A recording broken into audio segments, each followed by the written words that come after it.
ಏನೋ ಜಮೀರ್ ಅಹಮದ್ ಖಾನ್ಗೆ ಸಚಿವ ಸ್ಥಾನ ಸಿಗುತ್ತಾ ಅಥವಾ ಕೈತಪ್ಪುತ್ತಾ ಅನ್ನುವಂಥ ಪ್ರಶ್ನೆ ಈಗ ಈ ಪಟ್ಟಿಯಲ್ಲಿ ಜಮೀರ್ ಹೆಸರು ಸೇರ್ಪಡೆಗೆ ವರಿಷ್ಠರಲ್ಲೇ ಭಿನ್ನಾಭಿಪ್ರಾಯ ಇದೆ. ಈಗ ಮೊದಲ ಹಂತದಲ್ಲೇ ಕೈತಪ್ಪಿ ಹೋಗಿತ್ತು ಜಮೀರ್ ಅವರಿಗೆ ಸ್ಥಾನ.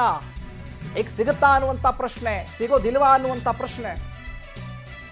ಜಮೀರ್ಗೆ ಮಂತ್ರಿ ಸ್ಥಾನ ನೀಡೋದಕ್ಕೆ ಸುರ್ಜೇವಾಲಾ ವಿರೋಧವನ್ನು ವ್ಯಕ್ತಪಡಿಸಿದ್ದಾರೆ. ಜಮೀರ್ಗೆ ಪರ್ಯಾಯವಾಗಿ ರಿಜ್ವಾನ್ ಹರ್ಷದ್ ರವರ ಹೆಸರು ಶಿಫಾರಸು ಮಾಡಲಾಗಿದೆ. ನಿನ್ನೆ ಸಭೆಯಲ್ಲಿ ರಿಜ್ವಾನ್ ಪರ ಸುರ್ಜೇವಾಲಾ ಬ್ಯಾಟಿಂಗ್ ಮಾಡಿದ್ದಾರೆ.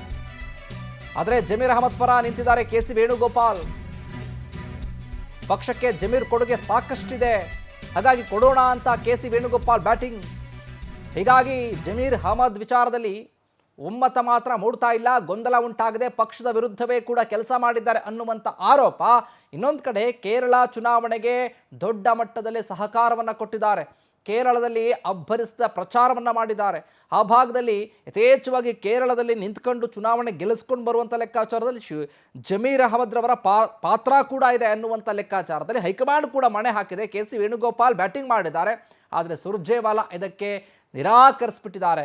ಇದೇ ವಿಚಾರಕ್ಕೆ ಸಂಬಂಧಪಟ್ಟ ಹಾಗೆ ಹೆಚ್ಚಿನ ಅಪ್ಡೇಟ್ಸ್ ಅನ್ನು ಕೊಡ್ತಾರೆ ನಮ್ಮ ಪ್ರತಿನಿಧಿ ಆನಂದ್. ಲೈವ್ನಲ್ಲಿ ಜಾಯ್ನ್ ಆಗ್ತಾ ಇದ್ದಾರೆ. ನೋಡ್ತಾ ಇದ್ದೀವಿ, ಮೊದಲ ಹಂತದಲ್ಲೇ ಜಮೀರ್ ಅವರ ಹೆಸರು ಕೈತಪ್ಪು ಹೋಗಿತ್ತು. ಎರಡನೇ ಹಂತದಲ್ಲಿ ಸಿಗುತ್ತೆ ಅನ್ನುವಂಥ ನಿರೀಕ್ಷೆ ಇನ್ನಿಲ್ಲದ ಕಸರತ್ತು ಕೂಡ ಮಾಡಿದ್ರು. ಆದರೆ ಹೈಕಮಾಂಡ್ ಯಾಕೋ ಜಮೀರ್ ಅವರನ್ನ ಸಚಿವ ಸ್ಥಾನ ನೀಡೋದಕ್ಕೆ ಮನಸ್ಸು ಮಾಡ್ತಾ ಇಲ್ಲ ಅಂತ ಅಪ್ಡೇಟ್ಸ್. ಈ ವಿಚಾರವಾಗಿ ಅಪ್ಡೇಟ್ಸ್ ಕೊಡೋದಾದ್ರೆ ಖಂಡಿತವಾಗ್ಲೂ ಶಿವಕುಮಾರ್, ಮೊದಲ ಹಂತದಲ್ಲಿ ಜಮೀರ್ ಅಹಮದ್ ಅವರಿಗೆ ಸಚಿವ ಸ್ಥಾನ ಸಿಗಲಿಲ್ಲ. ದಾವಣಗೆರೆ ಬೈ ಎಲೆಕ್ಷನ್ ಅಲ್ಲಿ ಅವರು ಪಕ್ಷ ವಿರೋಧಿ ಚಟುವಟಿಕೆ ಮಾಡಿದ್ದಾರೆ. ಅವರ ವಿರುದ್ಧ ಕೆಲವೊಂದು ಆಡಿಯೋಗಳು ಕೂಡ ವೈರಲ್ ಆಗಿತ್ತು. ಹೈಕಮಾಂಡ್ ನಾಯಕರು ಕೂಡ ಅದನ್ನು ಗಂಭೀರವಾಗಿ ತೆಗೆದುಕೊಂಡು ಮೊದಲ ಹಂತದಲ್ಲಿ ಸಚಿವ ಸ್ಥಾನವನ್ನು ನೀಡಲಿಲ್ಲ. ಎರಡನೇ ಹಂತದಲ್ಲಿ ಆದರೂ ಸಚಿವ ಸ್ಥಾನ ಕೊಡಬಹುದು ಅನ್ನೋ ಒಂದು ಲೆಕ್ಕಾಚಾರದಲ್ಲಿ ಅವರ ಬೆಂಬಲಿಗರು ಮತ್ತೆ ಜಮೀರ್ ಅಹಮದ್ ಅವರು ಇದ್ರು. ಜಮೀರ್ ಅಹಮದ್ ಅವರು ಕೂಡ Siddaramaiah, D K Shivakumar, B K Hariprasad ಅವರನ್ನ, ಹಾಗೆ ಸುರ್ಜೇವಾಲಾ ಅವರು, ಕೆಸಿ ವೇಣುಗೋಪಾಲ್ ಎಲ್ಲರನ್ನೂ ಕೂಡ ಭೇಟಿ ಮಾಡಿ ಆಗಿರ್ತಕ್ಕಂಥ ಒಂದು ವಿಚಾರಗಳ ಬಗ್ಗೆ ಮಾತನಾಡಿ ಪ್ರಮುಖವಾಗಿ ಸಚಿವ ಸ್ಥಾನವನ್ನು ಗಿಡಿಸ್ಕೊಳ್ತಕ್ಕಂಥ ಒಂದು ನಿಟ್ಟಿನಲ್ಲಿ ಬಹಳಷ್ಟು ಒಂದು ತಂತ್ರಗಾರಿಕೆಯನ್ನು ನಡೆಸಿದ್ರು. ಆದರೆ ಈಗ ಎಲ್ಲ ತಂತ್ರಗಾರಿಕೆಗಳು ಉಲ್ಟಾ ಆಗ್ತಕ್ಕಂಥ ಒಂದು ಸಾಧ್ಯತೆಗಳಿದೆ. ಯಾಕೆಂದ್ರೆ ನಿನ್ನೆ ನಡೆದಂತ ಸಭೆಯಲ್ಲಿ ಜಮೀರ್ ಗೆ ಸಚಿವ ಸ್ಥಾನ ಕೊಡೋದು ಬೇಡ ಅಂತ ಸುರ್ಜೇವಾಲಾ ಅವರು ಅಭಿಪ್ರಾಯವನ್ನು ತಿಳಿಸಿರ್ತಕ್ಕಂಥದ್ದು. ಈ ರೀತಿ ಪಕ್ಷ ವಿರೋಧಿ ಮಾಡಿದವರಿಗೆ ಸಚಿವ ಸ್ಥಾನವನ್ನು ಕೊಟ್ರೆ ಮುಂದೆ ಪಕ್ಷದಲ್ಲಿ ಬೇರೆ ರೀತಿಯ ಒಂದು ಭಿನ್ನಾಭಿಪ್ರಾಯಗಳು ಉಂಟಾಗುತ್ತೆ. ಪಕ್ಷ ವಿರೋಧಿಯವರಿಗೆ ಮಣೆ ಹಾಕಿದ್ರೆ ಬಹಳಷ್ಟು ಒಂದು ವಿರೋಧಗಳು ಕೂಡ ವ್ಯಕ್ತವಾಗುತ್ತೆ ಅನ್ನೋ ಒಂದು ವಿಚಾರವನ್ನ ಸುರ್ಜೇವಾಲಾ ಅವರು ವ್ಯಕ್ತಪಡಿಸಿದ್ದಾರೆ.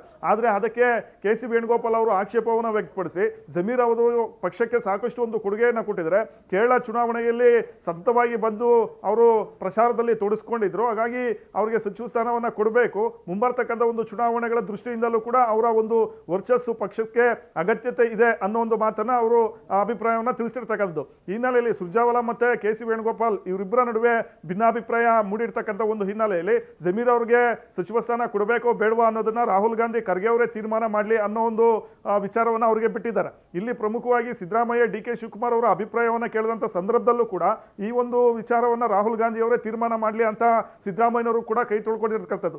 ಈ ಹಿನ್ನೆಲೆಯಲ್ಲಿ ಪ್ರಮುಖವಾಗಿ ಈಗ ಜಮೀರ್ ಅಹಮದ್ ಅವರಿಗೆ ಎರಡನೇ ಹಂತದಲ್ಲೂ ಕೂಡ ಸಚಿವ ಸ್ಥಾನ ಕಳೆದುಕೊಳ್ತಕ್ಕಂಥ ಒಂದು ಆತಂಕ ಶುರುವಾಗಿದೆ ಅಂತ ಹೇಳ್ಬೋದು ಶಿವಕುಮಾರ್. ಆನಂದ್, ನಿಮ್ಮೆಲ್ಲ ಮಾಹಿತಿಗಾಗಿ